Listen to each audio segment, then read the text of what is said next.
Drizzle season update patch notes are here, so we'll be checking out all of the exciting new adjustments, updates, new features, changes, and more within this video. So let's jump right into this.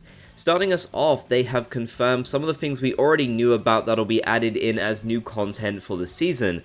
For example, the new catalog, the 2 new stages we're getting, 2 new main weapons, 8 new kits, Salmonid Smokeyard, and then 12 new Table Turf battle cards as well.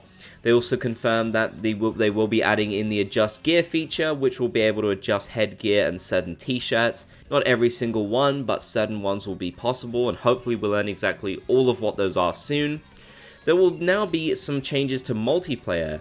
Added free songs that play during battles, so we have 3 new available songs, which is cool. They're also confirming here the new main weapons they've added in, which once again they did show off in the trailer, so I'm just gonna touch upon these briefly here.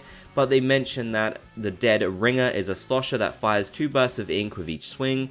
By changing direction while swinging, you can fire ink in 2 directions. And then the Heavy Edit Splatling, a Splatling that can fire at high speed. It has longer charge time, but when fully charged, it fires faster than other Splatlings. They also confirmed all of the new weapons and their kits which have been added in with this season, so you can see all of them here. I have made individual videos going on over all of my thoughts on these particularly, so I won't touch upon that too much here. But yeah, I do think there are some really interesting new kits here. Some that really stand out are the Sorella Brella, and personally for me, the Gold Dynamo Roller as well. So yeah, here's all of the new kits in one place in case you wanted a reminder and you haven't really caught up on all the other Drizzle season news so far. Now here are the changes that we need to know about to the main weapons. Sprat Brella and Sorella Brella. Reduce the recovery time for Brellas lost as a result of being launched or broken from 6.5 seconds to 5.5 seconds. Undercover Brella. Reduce the recovery time for broken Brellas from 4.5 seconds to 4.0 seconds.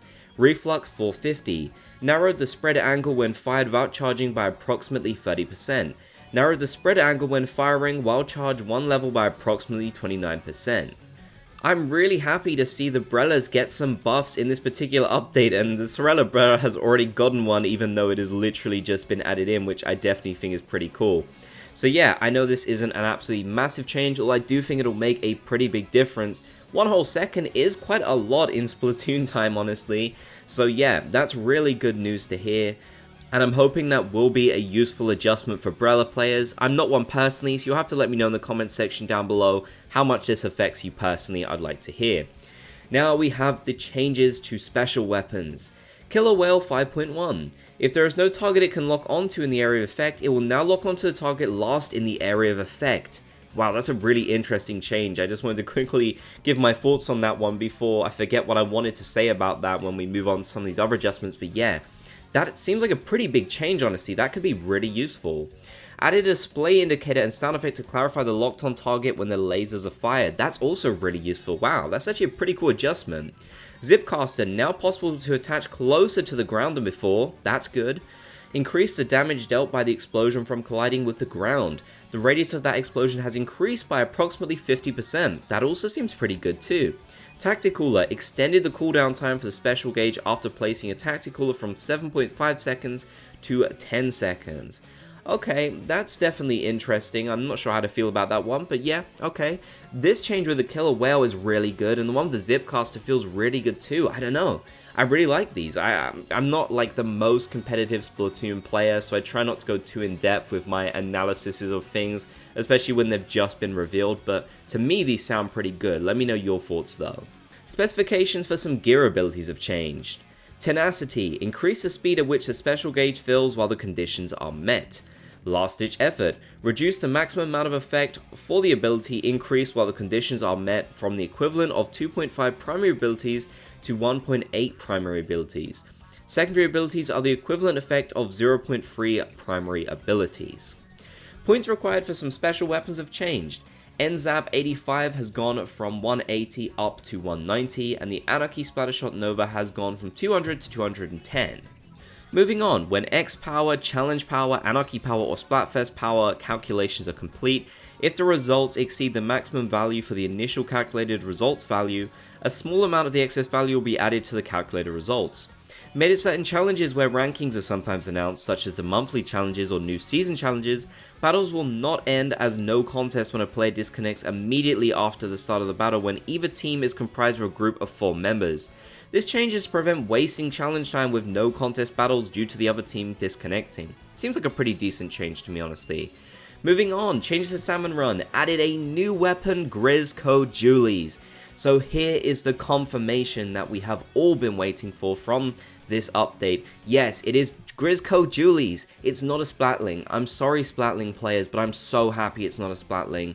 I'd be happy for it to come eventually, but I wanted those Drizzle Julies, and that's exactly what it is. I'm so pleased about that. It's going to be so good. This surely has to be the best Drizzle weapon. I don't know what they're going to do to nerf it. Of course, it's going to have a nerf, but yeah, we'll just have to wait and see. It sounds pretty good. Made it so that different Drizzle weapons appear even within the same shift when a green question mark is shown on the weapon. Pretty useful. Added items that can be exchanged for fish scales. Changes to Splatfest. Made it possible to select different stages even during the same time period with Splatfest Battle Open and Splatfest Battle Pro. Added a song that will play during Splatfest battles, that is the new song from Deep Cut I believe. Made it so that the song playing in the lobby will change a certain amount of time after Splatfest ends. That's cool. The song that will play in the Splatsville and Inkopolis common areas as well as the lobby from the end of the Splatfest until the Splatfest results are announced. Added badges that you can get based on the number of 10 times battle you participate in or win during Splatfest. Changes to Table Turf Battle. Made it possible to sort cards by rarity. Changed the default sorting for edit deck and test placement to sort by spaces. Changes to the lobby. Made it so you'll receive a notification when a friend uploads a battle replay. By opening notification, you can download the battle replay without entering a code. These notifications will only be sent to friends. Okay, so no pool update for that, which is a bit of a shame honestly, but hey, what are you going to do? Made it so that friends and players in the same pool will be notified when you get a rare prize from the Charlotte machine. This one is for the pools, okay, good to know. Made it possible to use the Charlotte machine while in a private battle room as long as you have not yet divided into teams. Nice little quality of life upgrade there, I like that. Made it so that when one player begins matchmaking and members have gathered but there is a communication error, matchmaking is automatically reattempted once instead of being suspended as a result of the error. Other changes. Added approximately 160 decorations and 140 stickers to Hotlantis. Whoa, that is a lot. We learned about the whole new, 80 splash tag banners of 400 titles earlier today, but wow, a ton of new decorations and stickers too, that's cool. But where is the gear? Where is the gear, Nintendo? That's what I really wanted, like 160 new of, but I'm still happy about this, but yeah, more gear would have been nice. Made it possible to start Recon directly from the stages on the main menu. This update focuses on adding features for Drizzle Season 2023, which starts in September, and adjusting the balance of battles. For battles, we've added new main weapons, powered up some special weapons, and made adjustments to certain weapons and gear abilities. For special weapons, we've made adjustments to improve usability, and we've improved the Zipcaster in particular to make it easier to use in close quarter fights while active. Our next update is planned for the middle of Drizzle Season 2023 and should primarily focus on balance adjustments. Okay, so yeah, here's my thoughts so far. I think this is honestly a pretty good update. I'm really glad they didn't go too far in nerfing things because from what I've heard, the meta of the game is actually pretty decent right now. What we really would have liked to have seen is more content in terms of the update. I think that's something most people would agree on. But I do like a lot of the content that is here, and there were some nice surprises like a ton of new decorations and banners and then all kinds of quality of life upgrades. They were good. And yeah, these adjustments seem really positive to me. Good adjustments for umbrellas, really good adjustments for specials here, and not too many nerfs or anything like that. So yeah, overall, I would say this is a positive update. Doesn't have as much content as it could do in my opinion for an anniversary update, but the data mines may reveal even more when we actually get this, so stay tuned for those videos.